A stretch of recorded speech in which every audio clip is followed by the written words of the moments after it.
우리가 아는 한국사, 혹시 너무 비극에만 초점이 맞춰져 있진 않았나요? 오늘은요, 하버드 대학의 마크 피터슨 박사님의 눈을 빌려서 우리에겐 너무나 익숙해서 오히려 보지 못했던 한국사의 진짜 힘, 그 숨겨진 이야기를 한번 파헤쳐보려고 합니다. 아마 학교에서 배웠던 것과는 전혀 다른 아주 신선한 관점을 만나게 되실 거예요. 자, 그럼 바로 본론으로 들어가서 아주 흥미로운 질문 하나 던져볼게요. 왜 한국에는 유독 김씨, 이씨, 박씨가 이렇게 많을까요?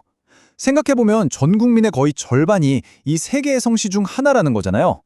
늘 당연하게만 생각했지 왜 그런지 깊이 생각해본 적은 별로 없으시죠? 이게 얼마나 독특한 현상인지 다른 나라랑 비교해보면 바로 느낌이 와요. 자, 보세요. 미국에서 제일 흔하다는 스미스 씨, 전체 인구의 0.8%래요. 1%도 안 되는 거죠. 이웃나라 일본도 사토 씨가 1.5% 정도고요. 그런데 한국의 김 씨는 어떻죠? 무려 21%입니다. 와, 이건 뭐 전 세계적으로도 정말 찾아보기 힘든 아주 압도적인 수치라고 할 수 있어요. 그리고 또 하나의 질문이 있습니다.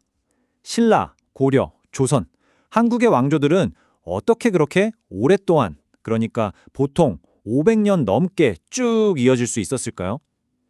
이 두 가지 질문, 그러니까 성씨의 비밀과 왕조의 장수, 이게 전혀 상관없어 보이잖아요.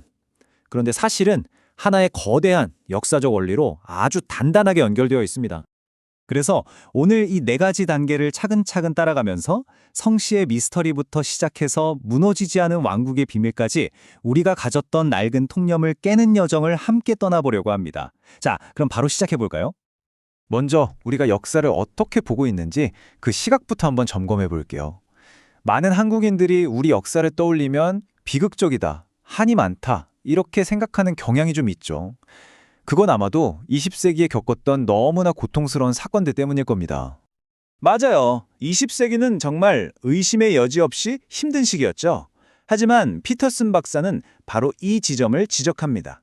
그 비교적 짧은 기간의 아픔이 무려 수천 년에 달하는 한국사 전체의 이미지를 너무나 부당하게 또 부정적으로 덮어버렸다는 거예요. 그래서 그의 핵심 주장은 이겁니다. 이제는 그 20세기의 비극이라는 렌즈를 좀 벗어던지고 지금의 대한민국이 이룬 놀라운 성공과 어울리는 힘의 관점에서 우리 역사를 다시 봐야 한다는 거죠. 그리고 그 힘의 본질은 바로 안정성에 있다는 겁니다. 자, 그럼 다시 첫 번째 질문으로 돌아가 볼까요? 김, 이, 박 씨가 왜 이렇게 많은가? 이 성씨에 얽힌 아주 흔한 오해부터 한번 풀어보겠습니다. 아마 많은 분들이 이렇게 알고 계실 거예요. 옛날에 성이 없던 노비들이 해방되면서 양반 주인의 성, 특히 제일 잘 나가던 김씨 같은 성을 너도 나도 갖다 쓰면서 김씨가 엄청나게 많아졌다. 뭐 이런 이야기요. 되게 그럴듯하게 들리죠? 그런데 피터슨 박사는 아주 단호하게 말합니다. 그건 역사적 증거가 전혀 없는 그냥 만들어진 이야기, 일종의 신화에 불과하다는 겁니다. 이 표가 바로 그 결정적인 증거입니다. 이거 정말 놀랍지 않나요? 수백 년 전 고려 시대에 나라의 엘리트였던 문과 급제자들의 성씨 순위가요, 지금 21세기 대한민국의 성씨 순위랑 거의 똑같습니다. 김, 이, 박, 최 순서까지 거의 그대로죠. 이게 과연 뭘 의미하는 걸까요?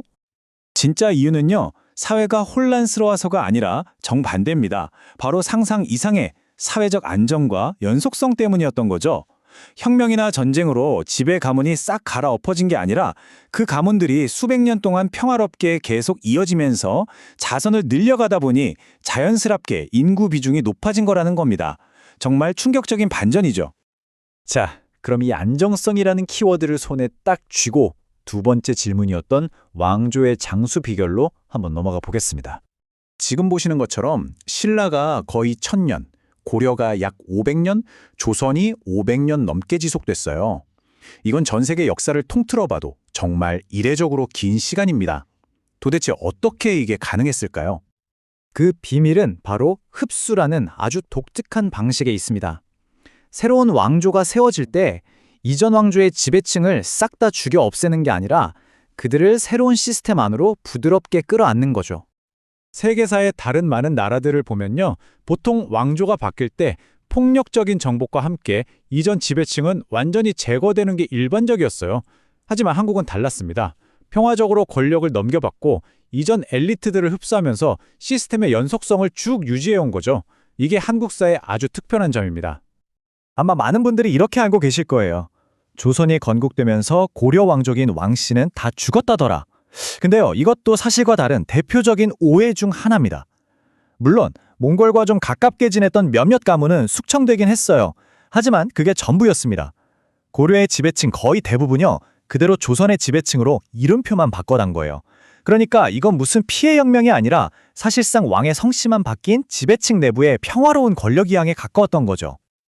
자, 그럼 이 모든 놀라운 안정성은 대체 어디서부터 온 걸까요? 피터슨 박사는 그 뿌리 깊은 이유를 아주 강력한 문화적 특징, 바로 DNA에서 찾습니다. 그게 바로 붓과 칼의 차이입니다. 한국은 과거 시험이라는 시스템을 통해 실력으로 뽑힌 학자, 즉 선비가 부추로 다스리는 나라였어요. 반면에 주변의 많은 나라들, 예를 들어 일본이나 유럽은 대대로 신분이 이어지는 무사계급이 칼의 힘으로 다스리는 봉건사회였죠. 힘의 원천 자체가 달랐던 겁니다. 우리가 역사를 배우면서 잦은 외침에 시달렸다고들 하잖아요. 근데 이 관점도 한번 다시 생각해 볼 필요가 있어요. 물론 국경에서 작은 다툼들은 있었겠죠. 하지만 신라가 삼국을 통일한 이후 20세기가 되기까지 약 1500년 동안 나라의 존립 자체가 위협받을 정도의 거대한 침략은 딱 2번, 몽골과 일본의 침략뿐이었습니다. 이건 그만큼 중앙에서 붓으로 다스리는 시스템이 국경을 안정적으로 관리했다는 아주 강력한 증거가 아닐까요? 수시로 국경선이 바뀌던 옛날 유럽 지도를 한번 떠올려 보세요. 그에 비하면 고려 시대에 정해진 압록강 국경은 지금까지 수백 년 동안 거의 변하지 않고 이어져 왔습니다. 이건 세계적으로도 가장 오래되고 안정적인 국경선 중 하나로 꼽혀요. 이보다 더 확실한 안정의 증거가 또 있을까요? 결국 피터슨 박사가 하고 싶은 말은 이 한 문장으로 요약될 수 있습니다. 붓은 칼보다 강하다. 무력보다 학문과 이성의 가치를 더 중요하게 여겼던 것.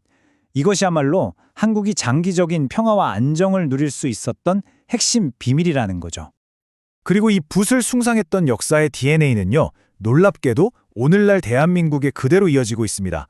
세계 최고 수준의 문해율과 교육열, 그리고 그걸 바탕으로 한 기술혁신과 눈부신 경제성장까지, 이 모든 현대적 성공이 사실은 아주 오래된 과거로부터 이어진 강력한 문화적 유산의 결과라고 볼 수 있다는 겁니다. 오늘 우리는 한국사의 거대한 힘이 안정성과 부세 문화에 있다는 아주 새로운 시각을 만나봤습니다. 그렇다면 이런 관점으로 봤을 때 오늘날 우리가 겪는 치열한 입시 경쟁이나 세계 최고 수준의 교육열 같은 사회 현상들은 또 어떻게 설명할 수 있을까요? 우리 안에 아주 깊숙이 새겨진 역사의 DNA에 대해 다시 한번 생각해보게 만드는 흥미로운 질문인 것 같습니다.